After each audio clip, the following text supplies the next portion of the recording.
Okay, welcome G4. This is our first video together. Hello. We've been looking at all of the active tenses in the English language. Here they are over here. Past simple, he works. Present continuous, we are working. We struggled with some of these. I came up with an idea. How can we work out these difficult tenses like future perfect, continuous? We made a few mistakes here and there. Some of these tenses are very rare. We don't use them very much. So the way I worked it out is by creating these three bubbles, okay?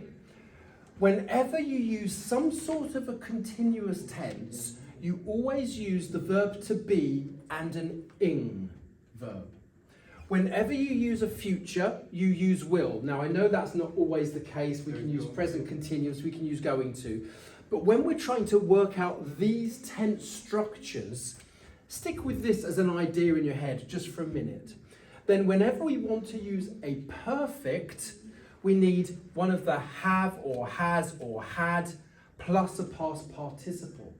So if we try to apply these things to the difficult tenses, say present perfect, okay, it's present, so we need to use the present version of this plus a past participle. So here it would be, we have worked. If it's past perfect, we need to use the perfect here. We need to go to perfect and say, oh, let's use the past one. But when it gets a bit more complicated, like past perfect continuous, we need to go to the perfect bit, we need to use the past bit, and then we need to use a continuous bit. So you've got here, she has been working. So we need to think about just these different bubbles. For something like future perfect, we need the future bit, will, we need the perfect bit, which is going to be have, and then we need a past participle, will have worked. For example, these are just ideas really on trying to understand all the different structures. Whenever you want to use a perfect, you need have, has, or had. If it's present perfect, it's going to be one of these. If it's past perfect, it's going to be one of these.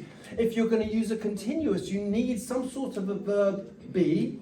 It might be present continuous, am, is, are. It might be past continuous, was, were. It might be the past participle going with the perfect, been. So you need to just think about these boxes. And it was just an idea I came up with to help you to figure out all these different tenses. Make sure you've got the future as will. Make sure you've got a continuous with a be and an ing. Make sure you've got one of the perfects in there and a past participle. So take a photo of this and then we're going to move on. Thanks.